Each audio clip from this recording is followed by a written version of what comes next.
ಇಂದು ಮೈಸೂರಿನಲ್ಲಿ ಜಲದರ್ಶಿನಿಯಲ್ಲಿ ಶ್ರೀ ಎಸ್ ಯೋಗೇಶ್ ಉಪ್ಪಾರ್ ಅವರ ಜನ್ಮದಿನದ ಶುಭ ಸಮಾರಂಭವನ್ನು ಆಯೋಜಿಸಲಾಗಿತ್ತು. ಯೋಗೇಶ್ ಉಪ್ಪಾರ್ ಅವರು ಕರ್ನಾಟಕ ರಾಜ್ಯ ಉಪ್ಪಾರ ಸಂಘದ ರಾಜ್ಯಾಧ್ಯಕ್ಷರು, ಮೈಸೂರು ಜಿಲ್ಲೆ SC/ST ಸೇರಿಸಿ ಹೋರಾಟ ಸಮಿತಿಯ ಜಿಲ್ಲಾಧ್ಯಕ್ಷರು, ಮೈಸೂರು ಜಿಲ್ಲಾ ಭಗೀರಥ ಉಪ್ಪಾರ ಸಂಘದ ರಾಜ್ಯ ಸಂಚಾಲಕರು ಹಾಗೂ ಕರ್ನಾಟಕ ರಾಜ್ಯ ಹಿಂದುಳಿದ ವರ್ಗಗಳ ಜಾಗೃತಿ ವೇದಿಕೆ ಪ್ರಧಾನ ಕಾರ್ಯದರ್ಶಿಗಳು.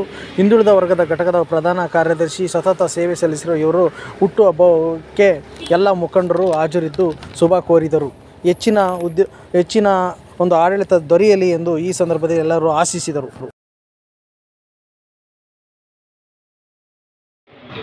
ಮಾತಾಡಿದ್ವಿ ಯೋಗೇಶ್ ಉಪ್ಪಾರ್ ಒಂದಿಷ್ಟು ರಾಜಕೀಯ ಅಧಿಕಾರ ಸಿಗ್ಬೇಕಾ, ಉಪ್ಪಾರ ನಿಗಮದ್ದು ಮಾಡಬೇಕು ಅಂತೇಳಿ ಅದಕ್ಕೆ ಏನು ಬಂದು ಅದೆಲ್ಲ ಒಂದು ಹಂತದಲ್ಲಿ ಬಂದು ನಿಂತಿದೆ. ನೋಡೋಣ, ಮುಖ್ಯಮಂತ್ರಿಗಳ ಆಶೀರ್ವಾದ, ಸಾಹೇಬರ ಆಶೀರ್ವಾದ, ನಿಮ್ಮೆಲ್ಲರ ಬೆಂಬಲ ಮುಂದಿನ ದಿವಸಗಳಲ್ಲಿ ಆಗ್ತದೆ. ನಾನು ಹೇಳಿದ್ರೆ ಹೋರಾಟನೇ ಮಾಡಲಿಲ್ಲ, ಏನು ಕೇಳಲಿ ಅಂತ ಏನು ಸಿಗೋದೇ ಇಲ್ಲ. ಅಟ್ಲೀಸ್ಟ್ ಕೇಳಿದ್ರೆ ಅದು ಗುರುತಿಸ್ಕೊಳ್ಳೋಕ್ಕಾರ ಮಟ್ಟಕ್ಕಾರ ಹೋಗ್ತೀವಿ. ಈಗ ಸಿಗಲಿಲ್ಲ ಅಂದ್ರೆ ನೆಕ್ಸ್ಟ್ ಆರ ಸಿಗುತ್ತದೆ. ನಾವು ಕೇಳಿದ್ರೆ ಸುಮ್ಮನೆ ಇಟ್ಬಿಟ್ರೆ ನಾವೇನಾಗುತ್ತೆ, ಏನು ಕೊಡಲ್ಲ.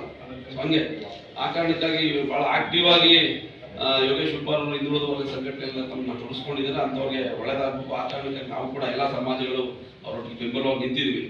ಸೊ ಅವರು ಕೂಡ ಹಾಗೆ ಸಂಘಟನೆ ಜೊತೆಗೆ ಸಮಾಜದ ಜೊತೆಗೆ ಭಾಳ ಆಕ್ಟಿವ್ ಆಗಿ ಭಾಳ ಪಾರದರ್ಶಕವಾಗಿ ಸಮಾಜವನ್ನು ಕೊಟ್ಟ ಕೆಲಸದಲ್ಲಿ ಅವ್ರನ್ನ ತೊಡಗಿಸ್ಕೊಂಡಿದ್ದಾರೆ. ಅವ್ರು ಒಳ್ಳೇದಾಗಲಿ ಅಂತ ಹೇಳಿ ನಾವೆಲ್ಲ ಶುಭ ಹಾರೈಸೋಸ್ಕರ ನಾವೆಲ್ಲ ಒಟ್ಟಿಗೆ ಸೇರ್ಕೊಂಡಿದ್ದೀವಿ.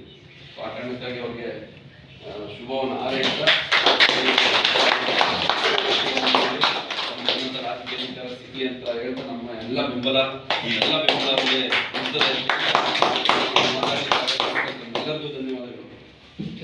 ಬಿಟ್ಟು ಅವ್ರಿಗಿನ್ನೂ ಒಳ್ಳೇದಾಗಲಿ ಅಂತೇಳಿ ಇವತ್ತು ಎಲ್ಲ ಸ್ನೇಹಿತರೆಲ್ಲ ಸೇರಿ ಅವ್ರಿಗೊಂದು ಅಭಿನಂದನೆಯನ್ನು ಸಲ್ಲಿಸೋಣ, ಅವ್ರಿಗೆ ಆರೈಕೆಯನ್ನು ಮಾಡೋಣ, ಶುಭವನ್ನು ಕೋರೋಣ ಅಂತೇಳಿ ಇವತ್ತು ನಾವೆಲ್ಲ ಇಲ್ಲಿ ಸೇರ್ಕೊಂಡಿರುವಂಥದ್ದು.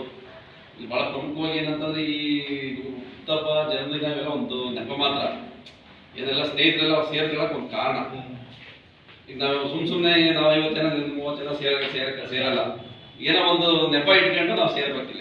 ಸೊ ಆ ಕಾರಣಕ್ಕೆ ಇವತ್ತು ಯೋಗೇಶ್ ಅವರ ಜನ್ಮದಿನ ಅನ್ನೋ ಒಂದು ನೆಪವನ್ನು ಇಟ್ಕೊಂಡು ನಾವೆಲ್ಲ ಇಲ್ಲಿ ಒಂದು ಎಷ್ಟು ಹೊತ್ತು ಚರ್ಚೆ ಮಾಡುವಂಥದ್ದು, ನಮ್ಮ ಮುಂದಿನ ಹೋರಾಟಗಳು, ಸಮಾಜದ ಚಿಂತನೆಗಳು ಹೆಂಗಿರಬೇಕು, ಏನು ಮಾಡಬೇಕು ಅನ್ನೋದು, ಮತ್ತು ನಾವೆಲ್ಲ ಹಿಂದುಳಿದ ಜಾಗೃತ ಆಗಬೇಕಾಗಿದೆ.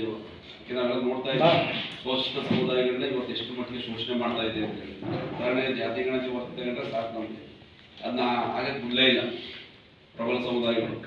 ಅಷ್ಟೆಲ್ಲ ಹೋರಾಟ ಮಾಡೋದು, ಏನೆಲ್ಲ ಮಾಡೋದು, ದಲಿತರು ಹಿಂದುಳಿದವರು ಇವತ್ತು ಮುಂಚೂಣಿಗೆ ಬರ್ತಾರೆ ಅಂತಂದ್ರೆ ಅದು ನೈಸಲ್ಲ. ಈಗ ಮೊನ್ನೆ ನಿನ್ನೆ ಒಂದು ರಾಜ ಉದಾಹರಣೆ ಅಂತಂದ್ರೆ ಸಹಕಾರಿ ಕ್ಷೇತ್ರದಲ್ಲಿ ದಲಿತರಿಗೆ, ಹಿಂದುಳಿದವರಿಗೆ, OBCಗಳಿಗೆ, ಮಹಿಳೆಯರಿಗೆ ಮೀಸಲಾತಿ ಕೊಡಬೇಕು ಅಂತೇಳಿ ಒಂದು ಕಾಯ್ದೆ ಆಗಿದೆ. ಸೊ ಆ ಕಾಯ್ದೆನ ವಿರೋಧಿಸ್ತಾರೆ. ವಿರೋಧಿಸೋದು ಏನು ಅಂತಂದ್ರೆ ನಾವುಗಳೆಲ್ಲ ಅಧ್ಯಕ್ಷರು ಆಗ್ಬಿಟ್ರೆ ಅವ್ರಿಗೆ ಆಡಳಿತ ನಡೆಸಕ್ಕಾಗಲ್ಲ. ನಾವು ಹೇಳೋದಂದ್ರೆ ಯಾರಾಗ್ಲಿ ಬಿಡ್ರಿ, ಸಣ್ಣ ಮೀಸಲಾತಿ ತಂದು ತಪ್ಪೇನಿದೆ. ಈಗ 50-60 ವರ್ಷಗಳ ಕಾಲ ಸಹಕಾರಿ ಕ್ಷೇತ್ರನ ಒಂದು ಹಿಡಿತದಲ್ಲಿ ಇಟ್ಕೊಂಡಿದ್ರು. ಸೊ ಈಗ ಸರ್ಕಾರ ಏನ್ ಮಾಡಿದೆ, ಒಂದು ಹೊಸ ಕಾಯ್ದೆ ತಂದಿದೆ. ಸೊ ಎಲ್ಲರಿಗೂ ಸಮಾನವಾಗಿ ಹಂಚಿ SC/ST OBC ಮಹಿಳೆಯರು ಅವ್ರಿಗೂ ಅಧ್ಯಕ್ಷ ಆಗೋ ಅವಕಾಶಗಳು. ಇಷ್ಟು ದಿವಸ ಏನಾಯ್ತು ಅಂದ್ರೆ ಯಾರು ಬೇರೆ ಯಾರು ಆಗ್ತಿರ್ಲಿಲ್ಲ, ಅಲ್ಲಿ ಸಹಕಾರಿ ಕ್ಷೇತ್ರ ಒಳಗೆ ಹೋಗಕ್ಕೆ ಆಗಲ್ಲ. ಸೊ ತಂದಿದ್ದಾರೆ. ಅದ್ರ ಬಗ್ಗೆ ಎಲ್ಲ ನೀವು ಅವಕಾಶಗಳು ಸಿಕ್ಕಿದಾಗ ನಿಮ್ಮ ಸಮುದಾಯ ಸಭೆಗಳು ಚರ್ಚೆ ಮಾಡಿ, ಅದು ಜನಕ್ಕೆ ರೀಚ್ ಆಗ್ಬೇಕಷ್ಟೇ. ಅಂದ್ರೆ ನಮ್ಮೇಲೆ ಒಂದಿಷ್ಟು ಅವೇರ್ನೆಸ್ ಬರಬೇಕು. ರಾಜಕೀಯ ಅಧಿಕಾರಗಳಿಲ್ಲ ಅಂತಂದ್ರೆ ನಾವು ಇವತ್ತು ಏನು ಮಾಡೋಕ್ಕಾಗಲ್ಲ. ಈಗ ಸಿದ್ದರಾಮಯ್ಯ 2ನೇ ಬಾರಿ ಮುಖ್ಯಮಂತ್ರಿ ಆಗಿದ್ರೆ ನಮಗೆಲ್ಲ ಒಂದು ಶಕ್ತಿ ಬಂದಿದೆ ಶೋಷಿತ ಸಮುದಾಯಗಳಿಗೆ. ಇಲ್ಲ ಅಂದ್ರೆ ಎಲ್ಲಿಂದ ಆಗುತ್ತೆ? ಅವ್ರು ಇದಾರೆ ಅಂತ ಹೇಳಿ ನಾವು ನಮ್ಗೆ ಇವೆಲ್ಲ ಆಗುತ್ತೆ ಅಂತ ಅಂದಾಗ ಆ ಮನಸ್ಥಿತಿ ಇದ್ದಾಗ ಮತ್ತು ಅದು ಮಾಡಬೇಕು ಅನ್ನೋ ಛಲ ಇದ್ದಾಗ ನಮ್ಗಳಿಗೆ ಸೌಲಭ್ಯ ಸಿಗುತ್ತೆ. ಆ ಕಾರಣಕ್ಕಾಗಿ ನಾವು ಏನಂತಂದ್ರೆ ಜನಗಣತಿ ಮಾಡಿಸಿದೀವಿ ಅನ್ನೋದು ಜನಸಂಖ್ಯೆಗೆ ಅನುಗುಣ ಮೀಸಲಾತಿ ಸಿಗ್ತದೆ. ಯಾರಿಗೂ ನ್ಯಾಯ ಮಾಡ್ಬೇಕು ಅಂತ ಏನಲ್ಲ. ಅದು ಯಾರ ಜನಸಂಖ್ಯೆ ಎಷ್ಟಿದೆ ಅವ್ರವ್ರ ಶಕ್ತಿ ಅನುಸಾರ ಅವ್ರು ಮೀಸಲಾತಿ ತಗೊಳ್ಳಿ. ಈಗ ಬ್ರಾಹ್ಮಣರು ಬಡವರಿದ್ದಾರೆ, ಲಿಂಗಾಯತರು ಬಡವರಿದ್ದಾರೆ, ಒಕ್ಕಲಿಗರು ಬಡವರಿದ್ದಾರೆ, ನಾವು ಬಡವರಿದ್ದೀವಿ. ಆ ಜನಸಂಖ್ಯೆಗೆ ಅನುಗುಣವಾಗಿ ಮೀಸಲಾತಿ ಕೊಡಲಿ. ನಮ್ಮ ಜನಸಂಖ್ಯೆ ಎಷ್ಟಿದೆ ಅದಕ್ಕೆ ಮೀಸಲಾತಿ ಕೊಡಲಿ, ನಮ್ಮ ಆಗ್ರಹ ಅಷ್ಟೇ. ಅದರಿಂದ ಬೇರೆ ಇನ್ಯಾವ ಇದು ಇಲ್ಲ. ಸವಲತ್ತುಗಳನ್ನ ಪಡ್ಕೊಳ್ಳೋಕ್ಕೆ ನಮ್ಮ ಜನಸಂಖ್ಯೆ ಆಧಾರದ ಮೇಲೆ ನಮಗೆ ಸವಲತ್ತು ಕೊಡಿ. ಈಗ ನಮ್ಮ ಹಿಂದುಳಿದ ಸಮಾಜ ನಾವು ಒಂದು 60% ಇದ್ದೀವಿ ಒಟ್ಟಾರೆ ತಗೊಂಡ್ರೆ ಜನಸಂಖ್ಯೆಯಲ್ಲಿ. ಈಗ ಉಪ್ಪಾರ ಸಮಾಜ ಒಂದು 12-13 ಲಕ್ಷ ಇದೆ. ಈ 13 ಲಕ್ಷಕ್ಕೆ ಎಷ್ಟು ಮೀಸಲಾತಿ ಕೊಡಬೇಕು, ಎಷ್ಟು MLA ಟಿಕೆಟ್ ಕೊಡಬೇಕು, ಎಷ್ಟು ಜಿಲ್ಲಾ ಪಂಚಾಯತಿ ಟಿಕೆಟ್ ಕೊಡಬೇಕು, ಎಷ್ಟು ನಗರಸಭೆ ಅಥವಾ ಮಹಾನಗರ ಪಾಲಿಕೆ ಟಿಕೆಟ್ ಅಷ್ಟು ಕೊಡಿ ಅಂತ ಕೇಳ್ತಿರೋದು ಅಷ್ಟೇ. ನೀವು 13 ಲಕ್ಷ ಇದೀವೋ 15 ಲಕ್ಷ ಇದೀವೋ ಆ ಒಂದು ಸಂಖ್ಯೆ ಬರ್ತದೆ. ಆ ಸಂಖ್ಯೆಗಳು ಅದ್ರ ಮೇಲೆ ಜಾಸ್ತಿ ಬೇಡ ನಮಗೆ. ಸಂವಿಧಾನದ ಆಶಯದ ಪ್ರಕಾರ ನಮಗೆ 13 ಲಕ್ಷ ಜನ ಆಯ್ತು ಅಂದ್ರೆ 13 ಜನ ಸಂಖ್ಯೆಗೆ ನಮ್ಗೆ ಸವಲತ್ತುಗಳು ಕೊಡಿ. ಇಷ್ಟೇ ನಾವು ಕೇಳ್ತಿರೋದು ಅಷ್ಟೇ. ಇಲ್ಲಿ ಏನಾಗಿದೆ ವ್ಯವಸ್ಥೆ ಅಂತಂದ್ರೆ ಈಗ 4%, 2% ಇರೋರು 15%, 15% ಮೀಸಲಾತಿ ತಗೋತಾರೆ. ಇದಾಗಬಾರ್ದು ಅಂತೇಳಿ ಆ ರೀತಿ ಮೀಸಲಾತಿಯ ಇದು ವ್ಯತ್ಯಾಸ ಇದೆ.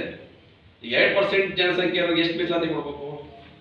ನೀವು ಅದೇ ಸರಿ 10% ಮೀಸಲಾತಿ ಕೊಡ್ಬೇಕು.